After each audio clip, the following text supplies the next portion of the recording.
Hi, my name is Cameron Carlson with AnimeLocation.tv. I'm here at Animatic Con 2018 with my friend Mr. Marson. How you doing? I'm doing fantastic. How have you been? All right, man. So it's been about a year since last time we got the chance to talk. It was at Animatic Con 2017. How have you been? Not too bad. Just working a lot of cons, playing a lot of different shows. I've been out in Michigan. I haven't done anything out east really, but a lot of Ohio stuff. Just kind of having fun, you know. Alrighty, so last time we talked, you talked about ska music. Do you still listen to it, and have you incorporated it into your mixes? Yes, no, in that order. I mean, ska is life, rude boy forever, you know, the whole deal. But incorporating something like ska into electronic music would be very difficult for very obvious reasons. It'd be cool if somebody could find a way to pull it off, but that's more of a personal time kind of jam. Alrighty, now you write in your bio you have to make fun of yourself. What made you want to write a bio like that? I'm 27 years old and it's 2018. That's pretty much my answer. I don't know, self-deprecating humor is in, and like we all low-key want to die like a little bit. So that's the entirety of where that comes from. All right. Now the music industry has continued to evolve and expand. Where do you see it going here in the future? Do you mean in terms of like the general music industry? Okay. I feel like there's been a lot of really interesting changes in music over the past like decade or even past 5 or 6 years. And I think a lot of that has to do with like the technologies that we have and the communication that we have between each other in an instant kind of way. And that has a huge bearing on the kinds of music that people listen to, because throughout most of history you listened to what was available, which was only like one or two things. But now that we have access to basically all music, there's a lot of things coming out in the music world that you wouldn't necessarily expect. Like funk is making a comeback. There's that one song that's on the radio now that's like a weird 80s song. I can't think of the name of it right now, but it's like a really like 80s rock style thing that I think is cool. And electro swing came back for a while, and that like came back and already died out, and they're replacing it with future funk. It's just really interesting to see like all of these genres come together and hearing all these different type of music on the radio. I mean, I appreciate it myself. It's just listening to the radio. So the conventions in Ohio and Michigan are great places to play. Where would you like to spin next?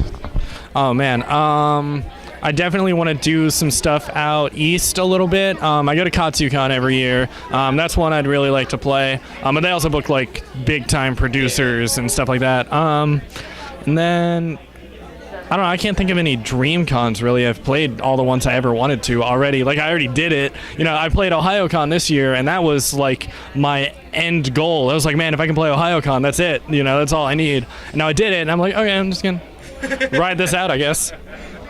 Cool. Alrighty, and again, since last time we talked, you had now stepped in and helped OhioCon in a really big role. How is that like for you to step in and do a really big role at OhioCon, being on staff and being a head of a department? Yeah, it was really interesting because that actually segues off of the last DJ question. So I was brought in after I shut down Shumatsu. I was brought into OhioCon, and originally they had me apply to be a DJ. I actually got vetted for that and approved to play the dance. And then they wanted to make me a featured panelist, because they knew that I had a lot of good content from Shumatsu that I ran. I had been approved as a featured panelist. I got approved to DJ. I was like, cool, okay, I'm going to run some panels. I'm going to play the dance. It's going to be awesome. Melissa Phelps, who runs the convention, came up to me like, hey, we have a very big position that we need somebody to fill in. We need a new programming director to oversee cosplay, gaming, live events, paneling, music programming, basically anything with a scheduled time. She's like, would you be willing to do that? You have the most experience in that field, having recently just run a con. I was like, I guess.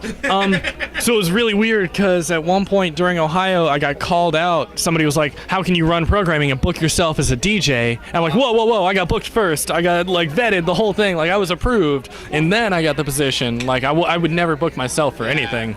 But no, it's been fun. It's been challenging. It's rewarding. This past year was the first year that I like all of the changes I made were really shown at OhioCon. I feel like a lot of people picked up on the positive energy that was being put out by the panel selection, and everybody just came in. Everybody came in kind of expecting to have a better time because they had heard that a lot of changes were coming through, and I think that affected people's viewpoint of it and the energy that they were putting out. It was really good. It felt great. I mean, I was there and I had a ball myself doing all the interviews that we did and got to meet all those great people, and I think it ran really well, so I was really happy with it. Now, again, this year's Animatic Con is all about villains. What villain would you like to make a song for that was one of your favorites? Like, if you could make a villain song. Oh man, that's a big question. Because there's so many good villains that, like, you know, no villain is truly evil. Everybody kind of has their own motives for why what they're doing is the right thing. What does it mean for the message of Animatic Con that it's all about autism and autism awareness, personally for you, that you see the convention reaching out and helping those families and those people?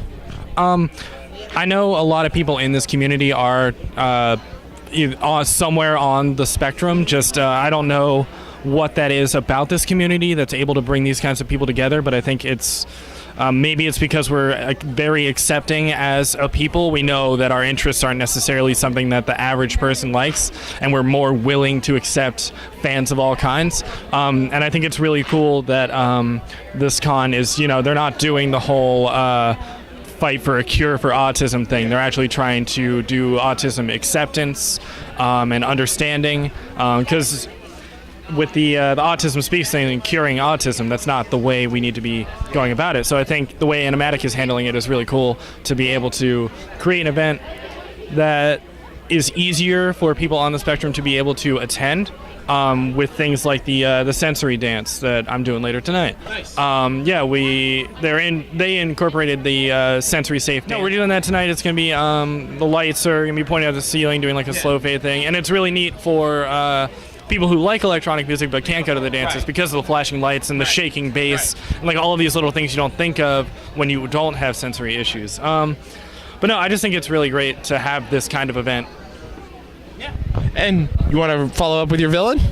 Yeah, okay, I'm gonna go with Gideon Graves from Scott Pilgrim, because he's the only villain I could think of who's just a jerk. Like, his motives for being a villain are that he's a jerk. Like, he had this girlfriend that he was abusing, and then she left, and he was like, oh, well, I'm just gonna, like, assemble all of your ex-boyfriends to almost murder your current boyfriend. I don't want you back or anything, I'm just being a jerk. Yeah. And I'm focusing mostly on the comic Scott Pilgrim. The end of the movie doesn't matter. All right, and where can we follow up with you online? And a final message for all your wonderful fans. Yeah, cool.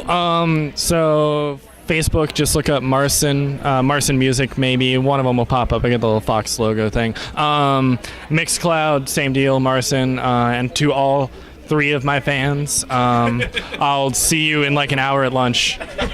Cool. All right, thanks, buddy. It's so much fun talking to you. Thank you again. Yeah, thanks. Yep.